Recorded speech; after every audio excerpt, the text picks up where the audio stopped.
কানপুরের টেস্ট যেন মাঠের লড়াইয়ের চেয়ে বাইরের লড়াইয়ে উত্তাপ ছড়াচ্ছেন বেশি। টাইগার রবির উপর হামলার অভিযোগ, এবার চাঞ্চল্যকর তথ্য দিল কানপুর পুলিশ। বৃষ্টিতে ভেসে গিয়েছে কানপুর টেস্টের প্রথম দিনের খেলা। বৃষ্টি আর আলোক স্বল্পতায় খেলা শেষ হয়েছে কেবল ৩৫ ওভারে। তবে এদিন খেলার চেয়ে খেলার বাইরের ঘটনায় দুই দেশের গণমাধ্যমেই এলো বেশি। বাংলাদেশের ভক্ত টাইগার রবি নিজের উপর হামলার অভিযোগ করেছেন। আবার স্টেডিয়ামের বাইরে ডানপন্থী হিন্দুত্ববাদী সংগঠন বিশ্ব হিন্দু পরিষদ করেছে বাংলাদেশের বিরোধী বিক্ষোভ। অভিযোগ আছে সেখানে পোড়ানো হয়েছে বাংলাদেশের পতাকাও।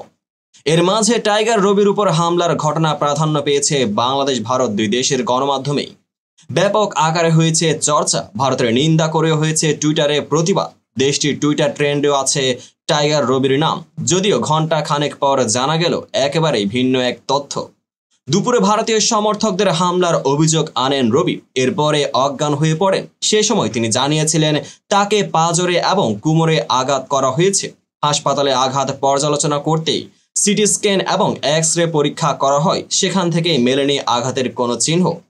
এরপরে জানা যায় আঘাত নয়, মূলত পানি শূন্যতার ক্লান্তিতে অজ্ঞান হয়ে পড়েছিলেন তিনি।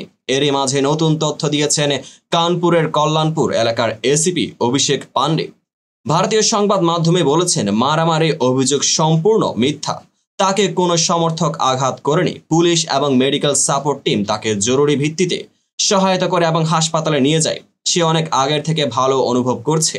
এমনকি হাসপাতাল থেকে টাইগার রবি নিজেও সুর পাল্টালেন বিকালের পর। ভারতীয় গণমাধ্যম বিজনেস স্ট্যান্ডার্ড রবিকে উদ্ধৃত করে লিখেছে, আমার স্বাস্থ্যের অবনতি হয়েছিল, পুলিশ আমাকে হাসপাতালে নিয়ে এসেছে, চিকিৎসার পর আমি অনেক ভালো বোধ করছি। আমার নাম রবি, আমি বাংলাদেশের খুলনা জেলার বাসিন্দা।